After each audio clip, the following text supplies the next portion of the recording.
gentlemen, like I promised, that we will be looking at a special interaction with Redseer Consultants. Remember, it's the foremost advisory company, consultancy company when it comes to e-commerce sales. We want to talk to them about how the festive sales period this year has been, given the fact that there was a lot of expectations on the back of GST rate rationalization.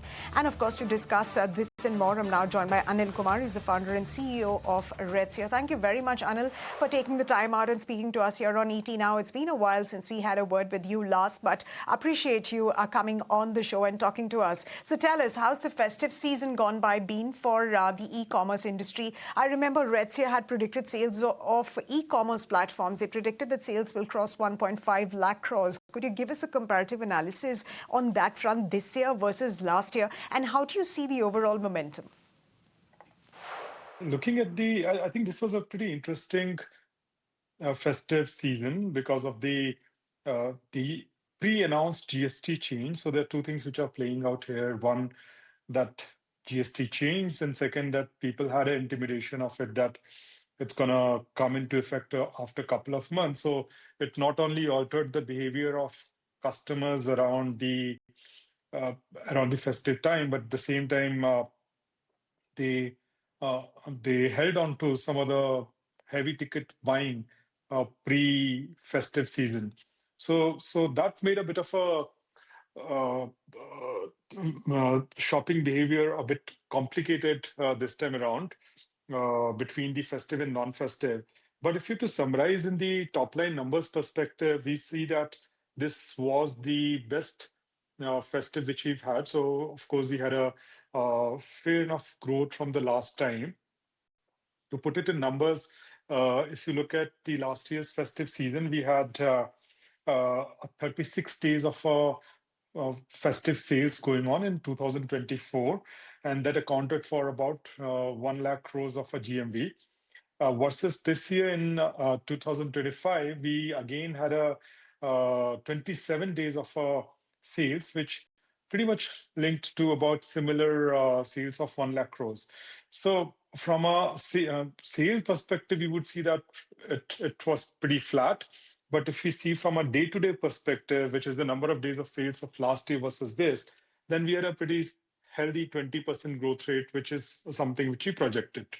So that's a view on the overall sales around the festive and the impact of GST. I can talk a bit more about the categories and so on, but we'll let you sort of speak on the next set of questions. Absolutely.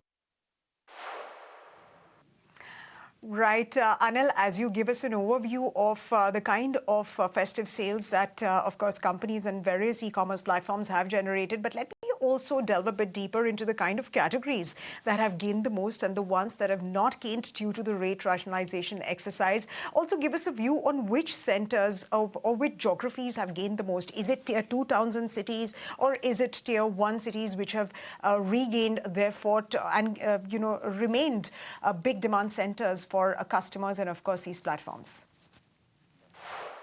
GST regime, the new GST regime actually touched upon the two large categories. One is the large electronics of a certain size and above, and the fashion. So those are primarily two large categories beyond the small ticket items of the FMCG and so on, which are probably not very relevant from the online perspective. So if you look at the electronics, the large electronics, that has grew about 30-35% this year. And certainly GST has a big role to play in that. The second category which had a GST impact is fashion. The fashion items, which is below 2,500 rupees, have seen a lower tax slab in the GST bit. But this particular category, the fashion, has not seen a significant uptake. And as we've seen in the last few of the festive sales, fashion has been growing at about 15 to 25%. But this time around, the growth in the festive was muted, and we saw about 8 to 9% growth on festive fashion. So which means that GST actually was not able to uplift this particular category, largely because we see that a lot of fashion sale actually happened in the value commerce segment, and the value commerce segment is pretty insulated from the GST because these are low ticket items. A lot of them are not GST registered, and something which is more than 500 rupees to 2,500 rupees, that is something which those categories and those items have not picked up with the customers. The other major category which drives the volumes and the dollars in the festive period is mobile phones. So it's become a bit of a ritual that customers know that they're going to get the best rate and the discounts around the Diwali season and the festive season. So they wait for changing the mobile phones around this time. So a lot of sale happens on smartphones. What is seen is that overall smartphone category has grown at about 13 to 15%. But interestingly, the mobile phones which are above 20,000 rupees have seen about 30 to 35%. And the mobile phones which are above 40,000 rupees have seen even a higher, which is about 40 to 45% growth rate. Anil, that's incredible depth in which the data you have shared, essentially. That's excellent data that you've shared in terms of categories. But do you expect the rate rationalization that's been brought about by the government to sustain the high growth rate for the sector for this entire year? Or is this just a temporary blip in demand, the temporary increase in demand that you're foreseeing? What are the kind of numbers that you're expecting for the sector this year versus last year? So that's a very interesting question. The GST benefit on the prices is here to stay. So that I think is not a question. But how much of that would uplift the demand in the e-commerce versus our non-GST scenario projection? That is a question mark because what we've seen is that the exuberance of customers on the product buying has fizzed out quite quickly post-festive, which means that we would probably stick to our non-GST scenario projections, which are about 14 to 15% for year on year. Last year, its growth was few percentages lower. So clearly demand is picking up. E-commerce is growing faster this year when compared to last. But we do not believe that GST is going to push the projections in a very meaningful manner from here. Absolutely. But how critical is the demand boost that this segment has gotten? How critical is the investor confidence and valuations are for this space? Quite important because a lot of narrative around the valuation of these platforms is built around high growth. So as you would know, anyone would know that the internet platforms are not the best places to find profitability. So valuations are hinging on the super high growth. The investors are expecting that the platforms would be growing to 2 to 3x of the natural consumption demand in India market. So it's very critical that platforms are able to show this growth. What we've seen is that there are three sort of cohorts when it comes to consumer demands. The first cohort is our traditional e-commerce, as we call it, which is the existing set of players, which is selling to middle class to upper income category, and these are the traditional e-commerce platforms. That is the demand or the platforms which are not seeing a very high growth rate as we speak, and they are the ones which are probably seeing the highest amount of pressure. The second category is quick commerce, which is increasingly being picked by not only Gen Z, millennials. It started with the high income group, but even the middle income groups have picked up, and this is growing at about 10x of the traditional e-commerce. So about 130% is the growth rate on the quick commerce side. And the third category is the value commerce. And interestingly, we're seeing that value commerce, which is targeting a low income category, is also being able to grow very fast, which is not because of customers buying a lot more, but because it is a lot more customers buying. So they are able to onboard a lot of first time buyers on the platforms and being able to drive the growth rate.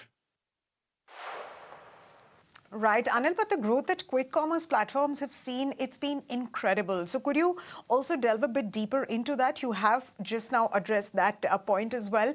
But, quick commerce, for that particular segment, it's often been said that perhaps at some point in time, it is quick commerce that's going to take over the e-commerce growth in terms of the kind of choices that it's offering, the categories that it's offering, and of course, the speed of delivery which accompanies quick commerce platforms. What is it that you're making of the kind of growth that quick commerce platforms have seen this festive year? And if you could give us some data with respect to that. No, absolutely. So if you look at the quick commerce, as I mentioned, most of these platforms are able to grow at 8 to 10x of the speed of the traditional e-commerce. So clearly, there's a very, very high demand for the offerings of quick commerce. And most of the industry pundits never expected that the growth would be so high and will be sustained for so long, because now it is pretty sizable as a category. And we believe that this growth is here to stay for at least some more time. So that's one part. Two, I think we see that the quick commerce use case is expanding quite fast. So one, we see that when quick commerce started about a couple of years back, a lot of Gen Z and youngsters were using the quick commerce for very specific use cases, for just top up grocery or last minute buys. But now the category, the quick commerce category is expanded to a much larger customer cohort. We see the middle-aged millennials, even middle-income groups sort of looking and buying from quick commerce. And the categories which are being bought from quick commerce expanding significantly. So FMCG and groceries become one part of it, but we see the appliances of certain types, fashion of a certain type increasing in terms of penetration as well. So net, we believe that the growth in quick is gonna stay here. We believe that there is a significant dent which quick commerce is doing in the traditional e-commerce demand. But not all is lost for traditional e-commerce, because quick commerce has its own Achilles heels and limitations. It won't be able to cater to all kind of a use case and products. So when it comes to mobile phones, large electronics, depth of fashion, variety of BPC, those are categories which are still quite far away from the quick commerce model. And because of the way they are warehoused, the way they are delivered, they has to be returned and reverse packaging. All of that stuff is still not built into the current quick commerce models. Right, Anil, one final question before we let you go, and this is essentially about, e-commerce platforms, or rather brands on these platforms. Will they be looking at price hikes, given the kind of demand boost that we've seen on account of the rate rationalization exercise? But will these platforms and the companies on these e-commerce platforms, will they be able to sustain these price cuts? I don't think so, Samita. I think most of the benefit would be passed on to the customers. There's a lot of competitive pressure here. So, e-commerce platforms are also hungry for growth, as we spoke about, to show that this category, these channels are way ahead of the traditional retail channels. So net, both the channels as well as brand have a incentive to ensure more customers buy. And we've seen a sustained period of slump in demand from a consumption. So brands as well as channels would do whatever it will take to ensure that they're able to boost up the growth and bring the customers back to buying. All right. Thank you very much, Anil, for sharing your thoughts and your inputs on this sector. And with that, ladies and gentlemen, it's now time for us to slip into a very short commercial break, but lots more coming up on the other side. You don't go anywhere.